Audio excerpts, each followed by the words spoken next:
morning session, which I have the honor to moderate.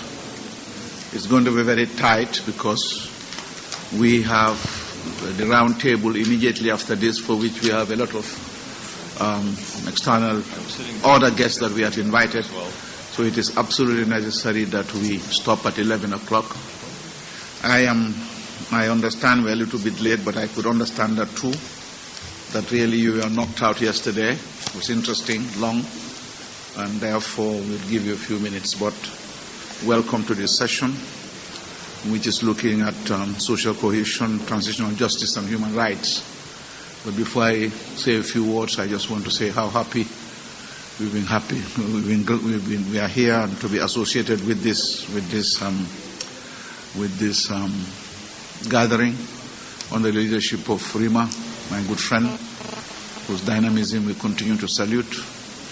But we are also happy that it is taking place in Beirut. I also want to salute the last year's events in the Arab world, Arab Renaissance, as we call it, exciting. And we are glad that it's been led by the average man and woman in their quest really to get rid of despotism, corruption, and really help these great people realize their full potential. But having got rid of the corrupt leadership, the real challenge now starts. How do you really manage the follow-up to ensure that the aspirations of the common man are being met? Democratic transitions by nature are fraught with opportunities and challenges. Opportunities in terms of the possibility of a new beginning and negotiating a new social contract between the state and the people, which we are focused upon since yesterday. But there are also great challenges which we need to talk about. And if I could just enumerate some of them. How do we promote social cohesion and restore order and stability after political tensions that characterize transitional processes? How do we manage democratic transition so that it does not envelop society in war and long-term civil conflicts? What choice do we make between reconciliation and justice, especially in atoning for the sins of the past? How do we create equal citizenship for all, both in the economy and civil sphere, not based on privileges but equal opportunities, defined by rule of law and the Constitution? How should a new Constitution be formulated, some of which we touched upon yesterday? Should be a patchwork of constitutional reform managed by a few, or a new constitutional engineering process that is inclusive, participatory, and people-based? And what should be the place of religion, which is key in this part of the world, the place of religion in the new constitution?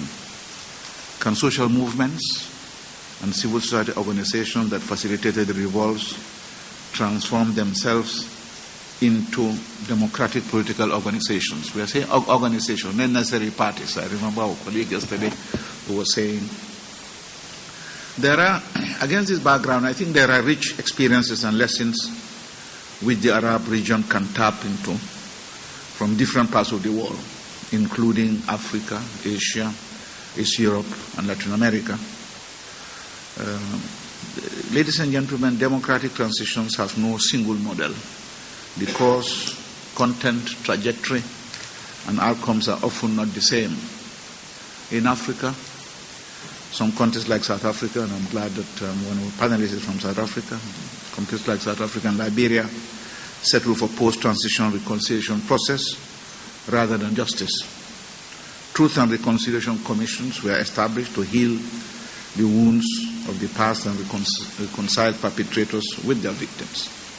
In Kenya, the electoral conflicts of 2007 prompted a people-based constitutional reform process which produced one of the best constitutions on the African continent. And today, in 2010, I would recommend that you look at this. In Sudan, The place of religion in the Constitution, politics and governance continues to be a major issue, which partly explains the quest for separation by South Sudan. In places like Mauritania, and former President Oval is here, Guinea and Niger, there were military backlash in the transition process of these countries.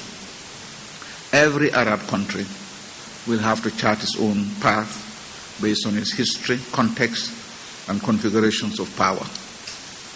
I have now to help us do this, kickstart this debate, a very distinguished panel to share experiences from Bulgaria, South Africa, Pakistan, and also the current situation in Egypt. I would introduce the speakers as I call upon them to speak. I will start with my far left, not that I'm a leftist. Why not? I have Mr. Abdelmonem Abdul Futu, whom we listened to yesterday. He's an Egyptian physician and politician. He is currently Secretary General of the Arab Medical Union. Formerly was a member of the Guidance Bureau of the Muslim Brotherhood.